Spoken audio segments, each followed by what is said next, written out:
Thank you, everyone. So let's move. If you have not already come to the conference area, feel free to come in now.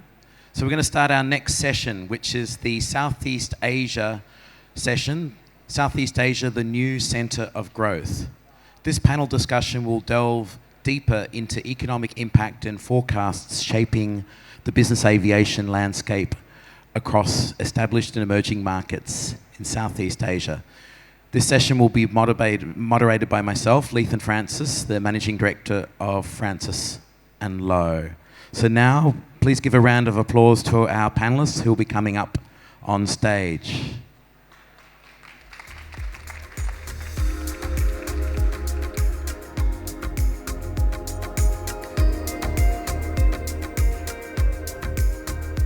Okay, so we have an esteemed panel today. We've got... on my left, we've got Darren Broderick, who's the CEO of ACAM Group. We've got Mr. Kheng Yok, who's the head of the Chief Executive of the Association of Aerospace Industries Singapore. We've got Simon Bambridge, who's the Commercial Director for TAG Aviation. And then we've also got Stefan Wood from Air 7 Asia. So thank you, gentlemen, for joining us today. So Southeast Asia is a very hot topic at this conference. And it's great to see so many exhibitors here at the show and a lot of people talking about Southeast Asia. So I'm just going to pose a question to the panel. I'm going to go down in the order. So the first question I'm going to ask is, why is there so much focus on Southeast Asia for business aviation? And what is driving the growth of business aviation in Southeast Asia? Darren, if you want to start. Yeah, sure. Good afternoon, everyone. I think the biggest drive has been the increase in population of high net worth individuals and ultra high net worth individuals, both locally and that have come in from other countries, corporations moving into this region, and individuals moving into this region for various reasons. That's really sparked the growth here. The growth really started post-COVID, I guess, when people started using the aircraft during COVID. They got used to the idea and the convenience of the connectivity, particularly between larger cities and smaller cities in regional Asia. And so it's spurred on. It's continued. Increases also in people with obviously new ultra long range aircraft coming in have really sparked interest for people who otherwise were used to doing a transit stop somewhere or taking an airliner. Now they see the advantages of these great aircraft that are moving them from one side of the world to the other. Thanks a lot, Darren. Kheng Yok, what's your thoughts on this? Yeah. Well, thanks and good afternoon. Business aviation, as you know, is pretty much a barometer of business activities, economic growth, and the rise of more ultra net worth, high net worth individuals. So if you look at Southeast Asia as a region, it's clocking pretty good growth relative to the global outlook, and in the ASEAN investment report. It indicates that ASEAN has been able to attract foreign direct investment inflows at a rate which is, quite, I think, something we can be proud about with respect to the context where global foreign direct investment inflows actually have been in decline, right? So that's something to take note of. The number that was mentioned in the latest 2023 figures is $230 billion US in FDI inflow into ASEAN, and that's a record number. So the other figure maybe to take note of, especially in the Singapore context, right, as part of Southeast Asia, is the growth in interest in family offices. I think that's also driving some of this interest in business aviation. Singapore numbers, I think it's 400 single family offices in 2020, and last year it's reached 2,000. So that's very big growth in the wealth management activity. Okay, before I hand over to Simon, I just want to make a quick mention with the Slido. Feel free to scan that QR code, because then the questions will come up here for me as the moderator to then ask to our panel. So Simon, like being based here in Singapore now, what do you see as driving the growth of business aviation in this region? Well, thanks, Lethan, and good afternoon, everyone. I'd agree with everything that Darren and Sia have said before me in terms of what's driving growth here in Southeast Asia. I will add, though, that I think why is there so much focus on Southeast Asia at the moment? And it's probably because there's so little growth in other parts of Asia, and particularly China. And we had, the China panel earlier today, and even in the fleet report that was released yesterday, we've seen a further reduction in the China fleet and the Greater China fleet. So when those markets are soft, as they are at the moment, anywhere that's growing is interesting to people. And frankly, that's been Southeast Asia, and that's where there has been the growth, and it's been particularly bubbly through, Malaysia, Indonesia, Vietnam, places like that. So that's captured the interest, particularly of those. Like our company, we've been down here for a long time, but there have been, other enterprises that have been more sort of North Asia focused that have, in the last few years, opened Singapore and other locations in Southeast Asia. Thanks a lot, Simon. And Stefan, what's your point of view? G'day, everyone. Pretty hard coming last on that topic, especially after Darren's 30 minutes. Everything that everyone said, and I really like what Sia said about the family offices, and it's something that we've found, and we've picked up some nice management contracts from family offices that have moved down from Hong Kong into the more secure Singapore region. Simon then summed that up well. And the other factor that no one's touched on is everyone's talked about the growth of the aviation, but it's also the growth of the charter market. The charter market, I know that the topic was yesterday, but we do, obviously, like all of us, we do private management and charter. And the charter market has really taken off in the last, well, as Darren said, since COVID. So I think there's many things driving it. It's exciting. And I know I'll say this a few times, that we've sort of stuck behind what we've said, and we've invested in a hangar here in Singapore, and we're excited about the growth. So I say, keep coming. Okay, Stefan, I'll make it up to you. So I'm going to ask this question to you. No, you don't have to. First, and then we'll go down the other way. But as a charter operator, like you're doing a lot of charter, you've been operating in Asia for quite a while now. So how have you seen the customer profile evolve, like the type of people who were chartering, say, 10 years ago, as compared to the type of people you see now? That's a pretty easy one. There's two parts to our company. We've also got a charter brokerage attached. And I like to bring it up into now. I hate talking about COVID, but pre-COVID and post-COVID. Pre-COVID, as we know, in this region, it was a big plane, had to be a new plane. If it wasn't a couple of years old, it was very hard to book a charter.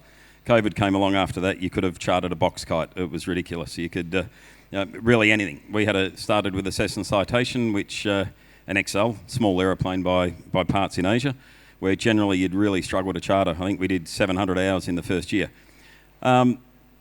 The market's changing though. Again, we see it heading back to kind of where it was pre-COVID, where if it's not big planes, people aren't interested. We've got to, we're not overly focused on the big aircraft in the charter, because we've got people like TAG and Vista that sort of cover that market. We look at the smalls. We've also moved into Medivac, and Medivac's just gone absolutely crazy in this region. But we're the only ones we're really focusing on. We've got a nice Phenom 300. I don't know if I'm allowed to say we're about to get a Honda Jet. But we're focusing on the smaller new aircraft, which the bigger operators don't really focus on, and it really is disrupting the market with the hours these aircraft are flying. I'm going to tweak the question a little bit for Simon. So Simon, how has the buyer profile changed in Southeast Asia? But I guess the other side question is, like, what was the catalyst that kind of led TAG Aviation to make the big push into Southeast Asia? Well, I'll answer the second part of that question first, and there wasn't a big catalyst. We've been active in Southeast Asia for almost 20 years. In fact, our three longest customer relationships are with aircraft owners in Southeast Asia, and they've all been with us for 15 years plus. So it's not a new push for us. Certainly, there's been an additional focus probably in recent times, but it's not a new push for us into Southeast Asia. We've always valued Southeast Asia as a market, and we see a lot of potential in Southeast Asia. On the first part of that question, in terms of a change in customer profile, I kind of echo what Stefan said. You know, if you wound back the clock 10 years ago, if it wasn't under 2 years old, I mean, the first question a charter customer would ask you is, what's the year of manufacture? And if it wasn't 2 years or younger, good luck selling that charter. These days, I think there's much more appetite for older aircraft. There's some value-driven stuff around, you know, what's the cost of this versus can I take a 10-year-old G550 versus a 2-year-old 650 or Global 7500? And the answer is yes, people are migrating into, and there's now a bit more appetite for, I don't want to say a value proposition, but for looking at other options other than, you know, the brand new, latest, greatest and biggest.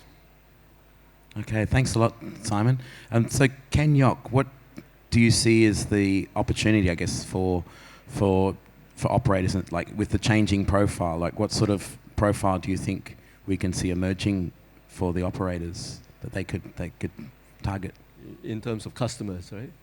Yeah. Well, as I said, there is a clear trend towards the wealth management business, and that's again, you know, creating opportunities, I think, to connect with the owners, right? And these would be the people who are exploring perhaps business opportunities within the region, and increasingly as you know, different corners of Southeast Asia develop, looking at the geography, business aviation is still the most efficient way to get to, you know, secondary cities especially. So I think that is, you know, really a long-term development trend if you're looking at Southeast Asia as a whole. And it's really supported by the geography, right? If you think about Indonesia and Philippines and all that, these are, you know, archipelagos of islands. And whether it's for leisure or business, you know, it's still the best way to go. Thanks a lot. And Darren, like with your business, like, have you seen the customer profile change?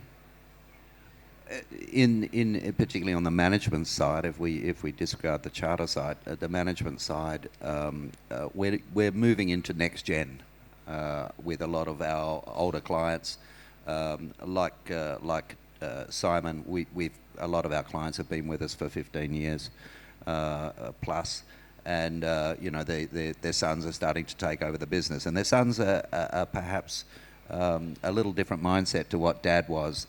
They see the real value in using the jet, whereas Dad only used it when he thought it was essential. But they're using a lot more for upper and middle management nowadays. They see the benefits. If they needed to move, for example, you know, 6+ executives between, well, let's use an example, Singapore and Jakarta, and they were going to send them on SQ business class, the cost delta of using the airline versus using the jet now is very, very small. And this is likewise in the charter market. We're seeing, you know, a lot of people using charter aircraft now that wouldn't have thought about it before COVID. But because the prices of airline tickets have gone up dramatically, there's less connectivity between a lot of the city pairs that were there before COVID. We're seeing a huge emergence in you know, a different level of people using charter aircraft that would never have dreamt of it. But now they see the convenience, and for the few extra dollars, they're happy to take it. Thanks a lot, Darren. I've got a question here now from the Slido, which I want to ask the panel. How are local regulations and varying levels of economic development impacting the growth of business aviation in different Southeast Asian countries? Simon, do you want to have a go at that one first, or? I'll repeat the question. So how are local regulations in varying levels of economic development impacting the growth of business aviation in different Southeast Asian countries? Okay, I'm not going to go into specifics of country by country, but just in general, you know, there are different interpretations of things like cabotage, for example, that is problematic. But for me, probably the thing that is most inhibiting, if I want to use that word, you know, part of the premise of business aviation and private aviation is that ability to be able to go to your own schedule. And that is adversely impacted when you have to have 5-day wait times on permits, overflights, some of those sorts of things. So, every country here regulates their own airspace, and it can be quite a challenging process to set up an itinerary versus, say, North America or Europe, where North America, you literally can say, I want to go, and be airborne 2 hours later. You can't do that in Asia, full stop, pretty much.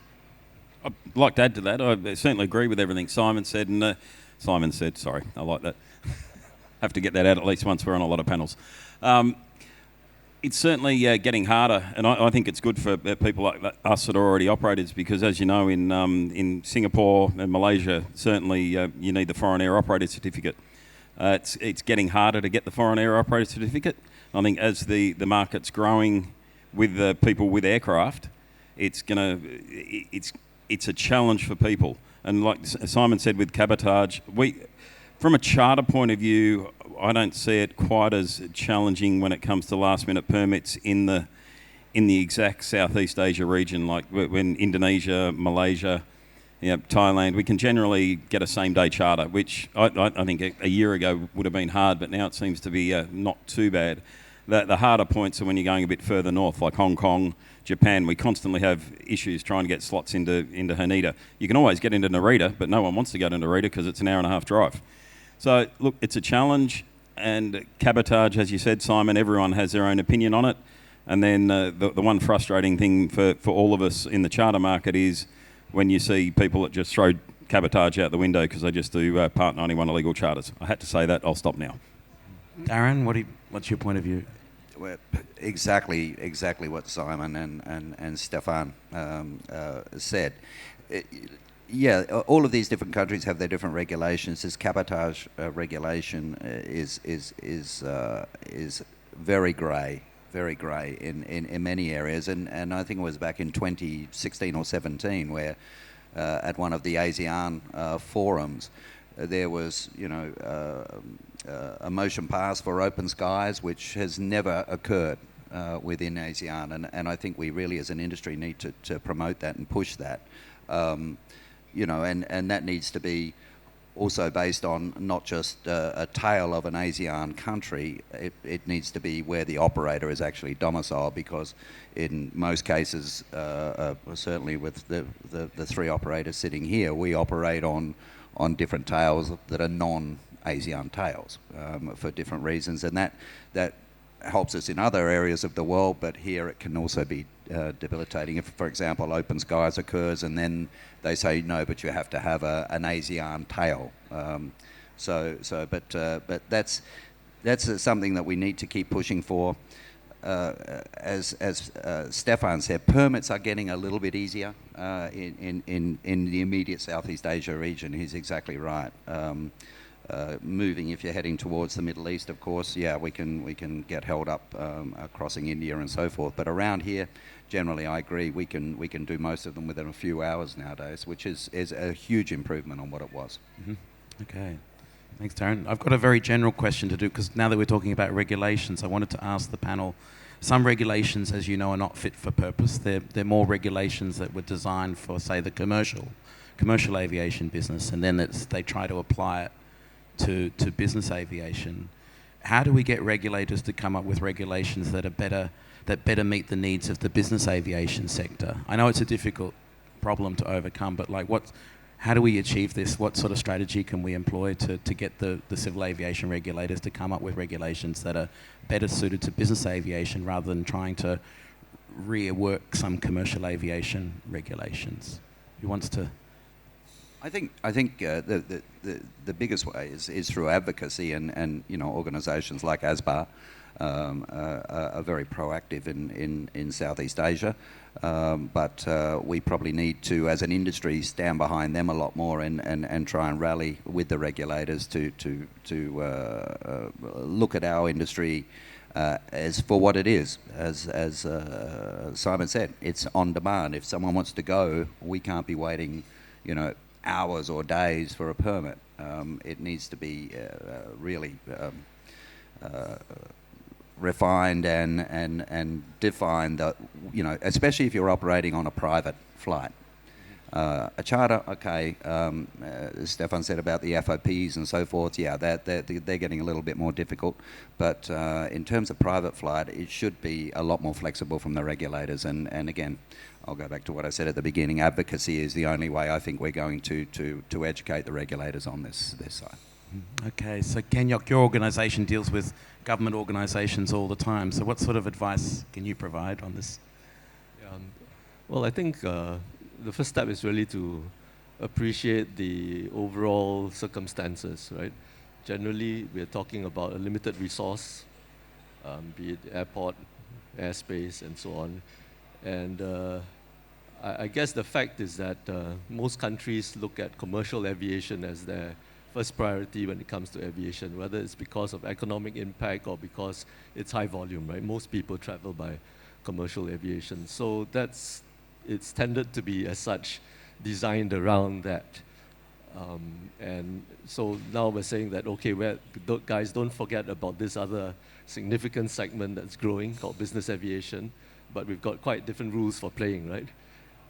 So that's always going to be a challenge to, first of all, have people in positions of authority to understand the nature of business aviation and also to understand the value of it. So that's something we probably need to think about, how to communicate better. But having said that, in a straight fight, I'm sure commercial aviation would tend to win out, right? That's our experience across the region and maybe around the world as well. So it's never going to be easy, I think. But we can always work towards a more conducive operating environment. Thanks a lot, Kheng. Simon, what's your thoughts on tackling this? Look, I agree with everything said before me. Particularly, I think there has to be dialogue as an industry with the regulators. And generally speaking, I think when we as an industry do start talking to the regulators, in fact, ASBAR hosted a session recently in Singapore here, and we had the general manager of Seletar Airport attended that particular event. And once you start talking to the airport authority or to the regulators, that's when you can start making getting some traction, and they come to understand what it is you do, because they are very commercially centred. And I always used to say in Hong Kong, we were the poor third cousin, right? It's commercial, then it's cargo, and then the afterthought is business aviation. And we are the first to get squeezed out if you are slot restricted, if you are parking restricted, all those sorts of things. So I think we really have to advocate as an industry. It can't be an individual operator, it can't be an individual we have to, as an industry, be lobbying and having that dialogue with the various regulators. I'll go a little bit further because I think there's different elements of this question when it comes to regulation. There's a reason that Darren and Stefan and I all operate under non-ASEAN tails, and one of those is that a lot of the regulation is not business aviation friendly for aircraft owners or aircraft operators. We used to have a Hong Kong AOC. We, along with just about everyone else, handed back our Hong Kong AOC almost a decade ago because it just wasn't fit for purpose for business aviation. So again, I think there's opportunities. There could be. I'd love to operate an ASEAN tail AOC aircraft, but we have to have that dialogue with regulators and say, this is what we actually need. We're not an airline. We're not buying 30 copies of an aircraft at a time that have exactly the same interior and all those sorts of things. We need to have that dialogue and say, this is what our business does and how it needs to operate. Thanks very much, Simon. And Stefan, what's your thoughts on strategies that can be deployed to try and get the regulators more understanding about business aviation? I thought I'd already answered that question first. Obviously, I hadn't. No, it's exactly what everyone said. It's getting the regulators to understand what's going on. And like as Simon has pointed out, we all operate on different tails. We operate under the FAA NREG. We operate under 2Reg. We've got Tango 7. We've got, not us. The guys have got Tango 7. You've got Cayman. And the reason is there is no Asian tail AOC that would work for a business jet. It's as simple as that. I mean, I like the old stories. Every few years you hear about someone coming to Singapore. They go, we're going to get a Singapore AOC. And you go, whatever. I can't remember the name of the last company, but you guys will probably remember. Darren, what was their name? I won't say. Okay, good. But I remember meeting them and they're like, we're going to get a Singapore AOC. And we sat there and, oh, nice, excellent. Okay, get ready to tear up $1 million. Anyway, they were very, very keen. They were, I can't even remember what aircraft type, but they started the process. And you get on the CAAS website and it's very easy to apply for an AOC for a 9-Victor Singapore tail. Then you get into the nitty-gritty of it and it's not. And of course, they lost $1 million and ran away. And that's why we all operate foreign tails. So until such time comes that local tails make sense and the regulators insist that you have a local tail, of course, we're all going to operate legally. And that's the most important thing. We operate legally on foreign operator permits. It's not easy, but it's legal. And I do harp on about the legal because it is something that affects all, when we're our Part 135 charter business, the amount of rogue 91 aircraft that are out there. So that's a whole nother subject, and I'm sure it's being talked about. But yeah, that's my point of view. Okay, so we've got another question that's come through here, which is very similar to a question here. So I'm just going to tweak it a little bit. So it may sound like I'm repeating the same question, but the second part is different. So how active has Southeast Asian countries been when it comes to supporting business aviation operations and in attracting investment for the business aviation companies? So who wants to answer that? That's a loaded question, not me. So I guess what we're getting at here is that if we look at the different Southeast Asian countries, they have been quite active in attracting investment from the business aviation sector, encouraging business aviation companies to set up maintenance facilities, to set up parts manufacturing facilities, set up customer support centres, even to set up FBOs. So that's an interesting dynamic, I guess, the fact that there's the investment. They want the investment, but not necessarily supporting the operational side of things. Okay, we will not comment on that. Okay, let's move on to the next question. So, sustainability. This one, okay. What steps are being taken to address sustainability concerns in the business aviation sector in Southeast Asia? Now, this is a very difficult challenge, of course. There's no single solution, there's no silver bullet, but are there any things that you guys are doing? They don't have to be big steps, they can be small steps, but are there any things that you guys are doing on the sustainability front? I think it's a very difficult one because, compared to for example, Europe, where sustainability is on the tip of everyone's tongue constantly, and the business aviation fleet operating over there is very restricted in terms of operating APUs, for example, while we're waiting for clients.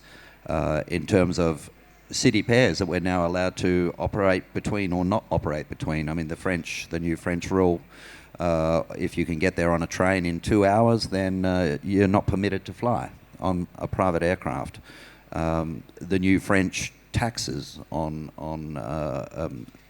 private flights are phenomenal. I mean, phenomenal. It's just coming in now, but I mean, they're talking. If you're traveling, for example, if you're flying from Paris to New York on a private jet, they're going to bring in a tax of something like €4,500 per passenger that are on that aircraft. So they're doing it a different way. They're trying to do it economically rather than really tackling the problem full on. Sustainable fuel is a clear answer to reducing our carbon emissions.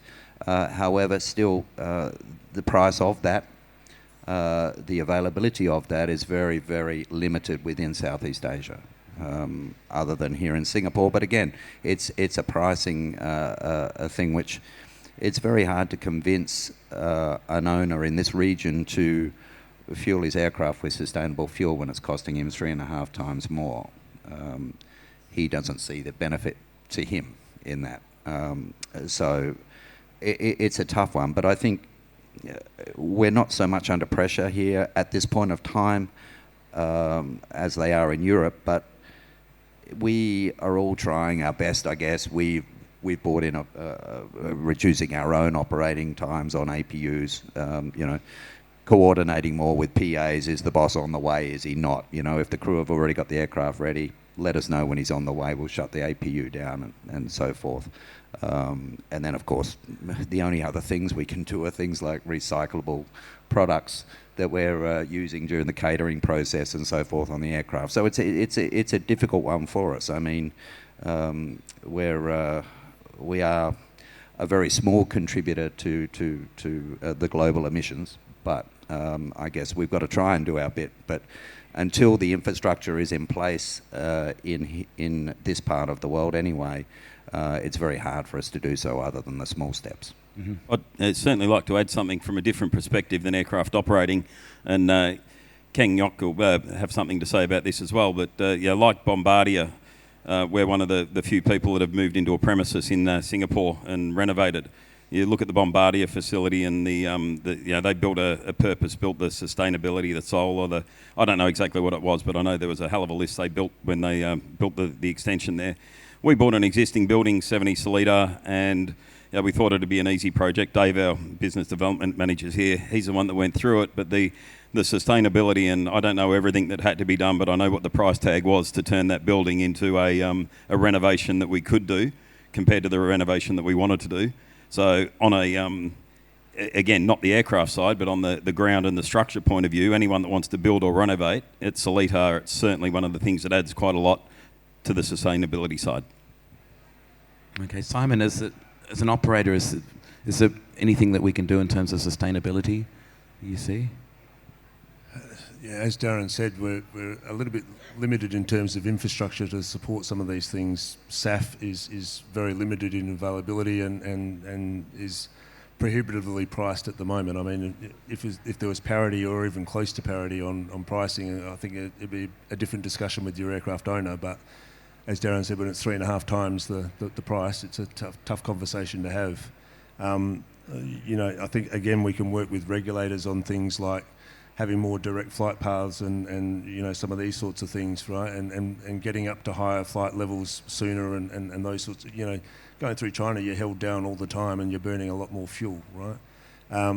But one of the other things that we do offer our clients, both charter and management clients, is carbon offset programs. A little bit like when you go into the Cathay or Singapore Airlines website, when you buy your ticket, do you want to offset your carbon emissions? We have a program in place with a well-vetted organisation that allows our customers to elect that option. How popular is the carbon offsetting program? It's a work in progress. Okay. There's one other point I'd like to add that Simon just brought up, which is it's probably the easiest way that the local area could seriously look at the environmental impact. Every operator sitting up here and every operator in the region will know that every time you come into Seletar, you're pretty much flying extra 0.1, 0.2, 6 minutes, an extra 12 minutes. It's traffic flow control, but the amount of fuel that would be burnt flying around in circles in this region is ridiculous, and that's certainly something that needs to be looked at. Excellent. And Kheng? I think, as has been pointed out, there are optimizations that can be made, as you mentioned, little things that we do operationally to minimize the fuel burn. And also, there's a lot of improvement that can be made on the airspace side. So there is, shall we say, a regulatory aspect to this, in that the ANSPs and the regulators have to look at how to improve airspace management, and that has to be done, I think, as a collective. In the Singapore context, there is a very big sum of money to be invested in ATM research to see how we can, firstly in the local airspace, compact more into a limited space, right? Especially when you think about the growth of Changi in the future. And then the other aspect is, of course, working with other ANSPs across the region to coordinate traffic flows, right? And people have been talking about, for example, trajectory-based operations and so on and so forth. So that's all in the air, in the sky. Then when you talk about SAF, as has been pointed out, there is a severe shortfall of supply. It is sometimes a bit chicken and egg, right? In that, if there's no demand, then suppliers are not going to invest. But then in Southeast Asia, there's also a question of where the feedstock is going to come from. For the moment, for Singapore, we're fortunate because we have the world's largest refinery in Singapore for SAF. And that has been, I think, is for the moment going to be able to supply our needs. But having said that, there is the price difference with jet fuel, and that's still an economic issue to be addressed.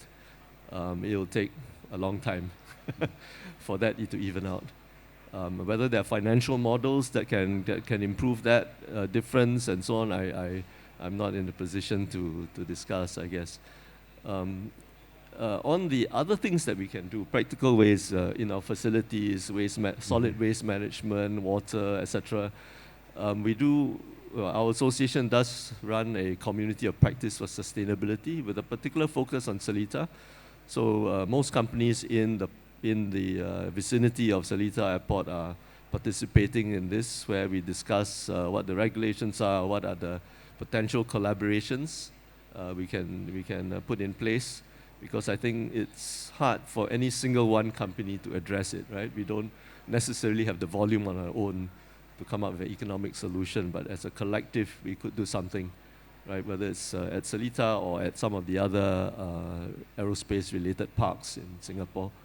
So I'm happy to talk to anyone who wants to find out more about that specific initiative.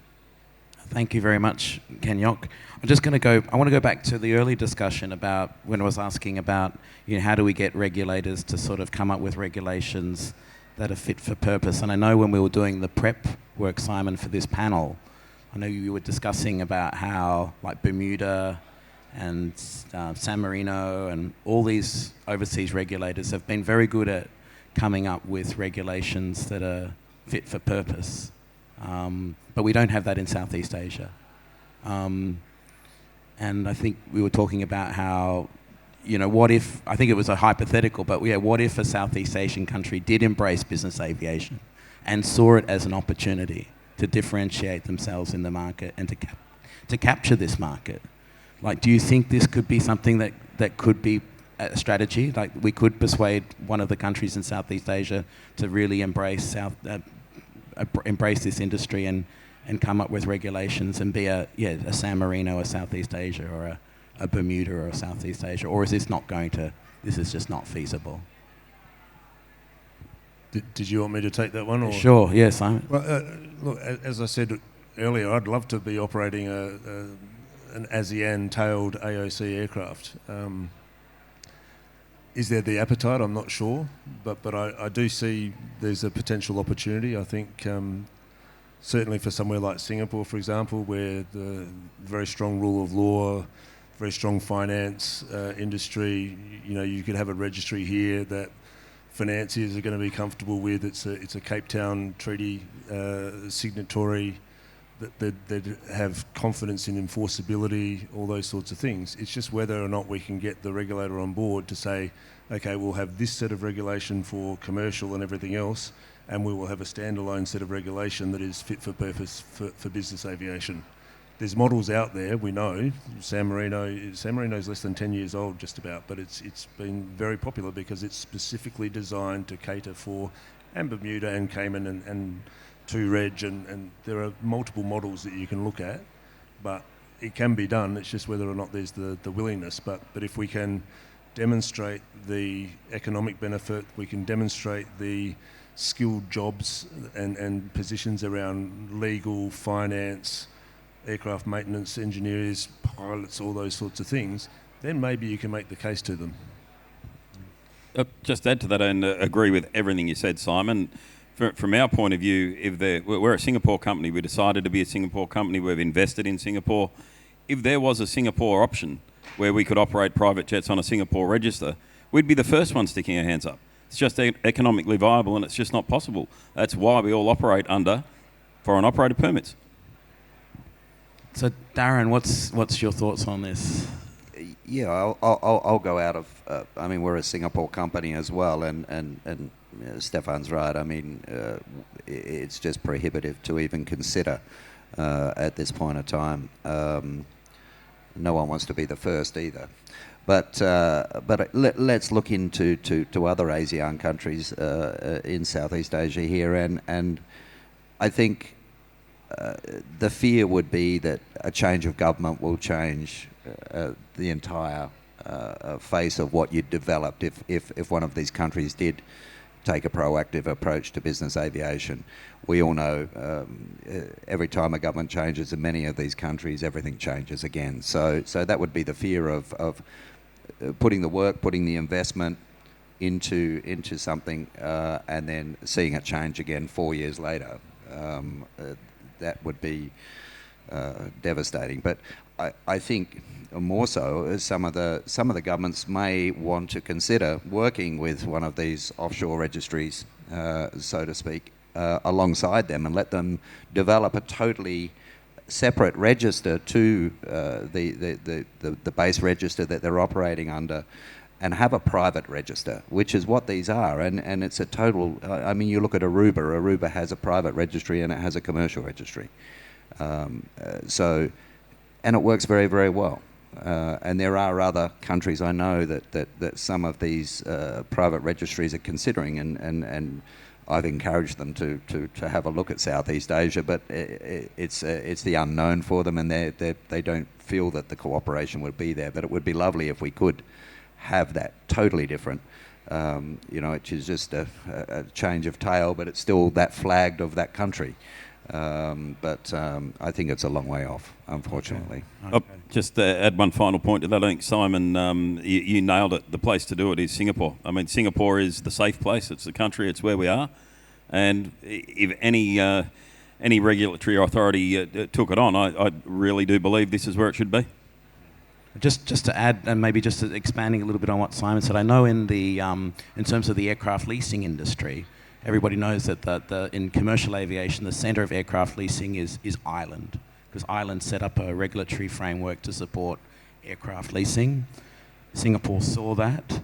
It also changed its regulations here in Singapore to support the aircraft leasing industry.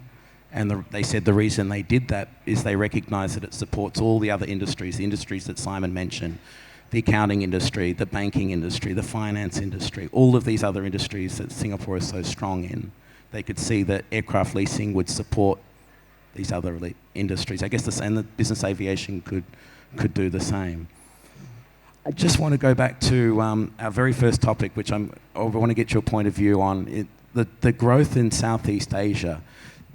Is there an element of China in the mix? Like, to what extent is China driving the growth in Southeast Asia? Who wants to answer that question first? I'll go last, but after you, Darren. For us personally, we've picked up a few clients and a set of two family offices from the region.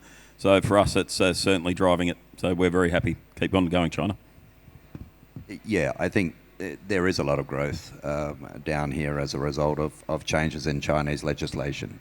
Mm-hmm. And a lot of ultra-high net worth individuals and even industries moving out of China into Southeast Asia.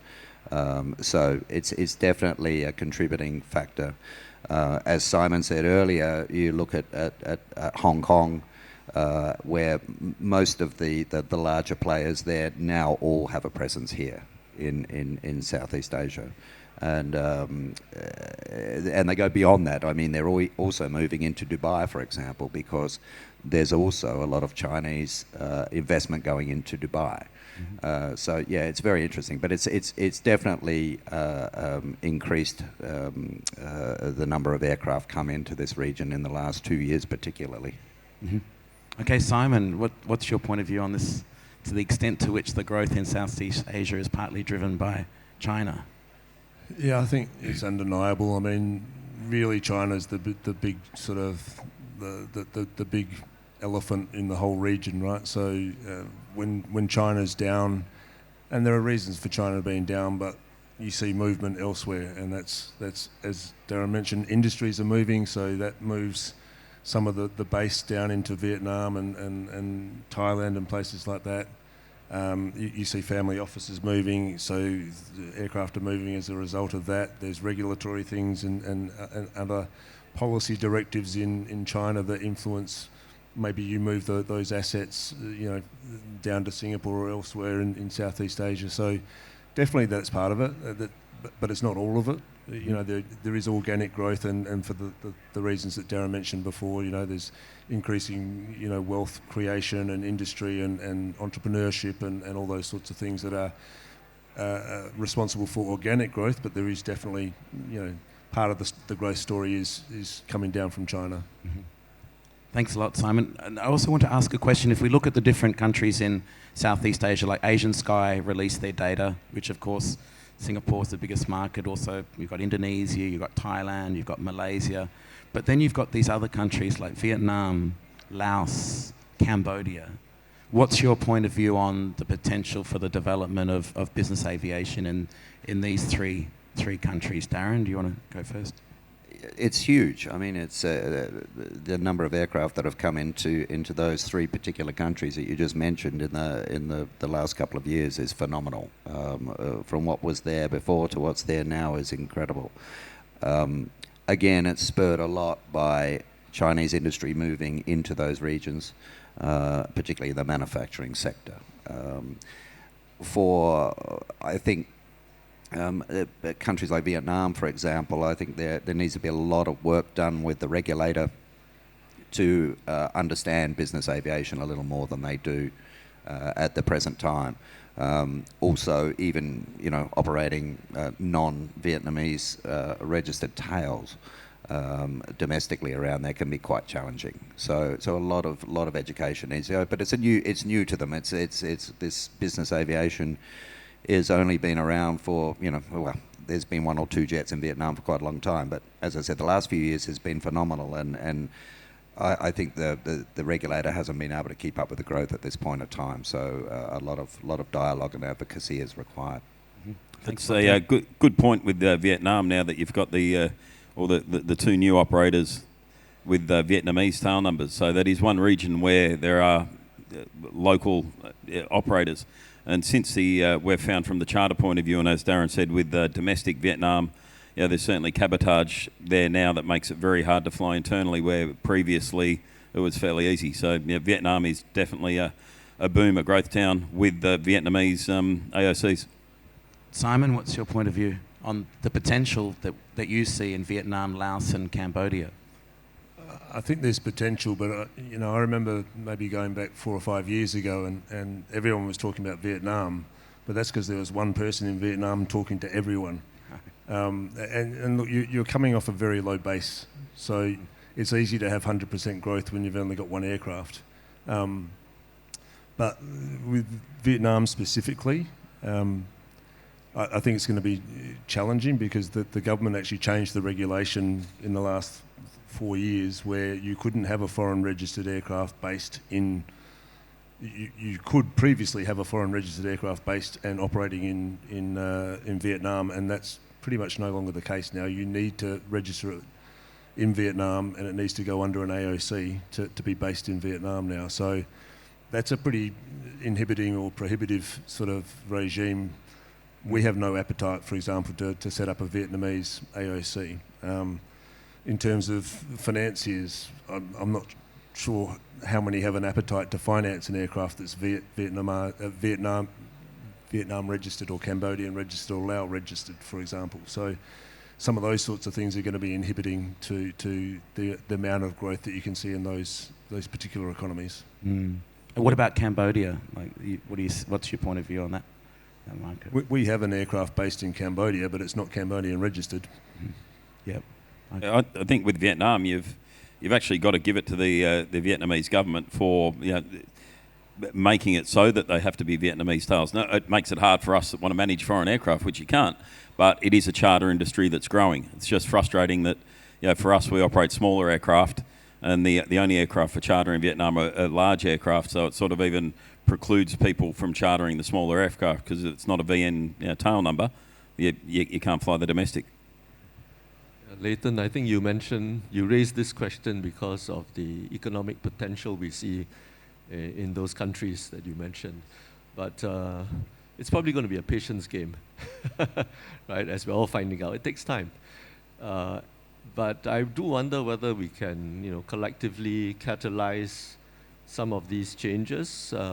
For example, in a forum like this, if this show continues to be successful, to engage with the regulators to come join us at the conference and let them also discover and learn more about what this industry is about.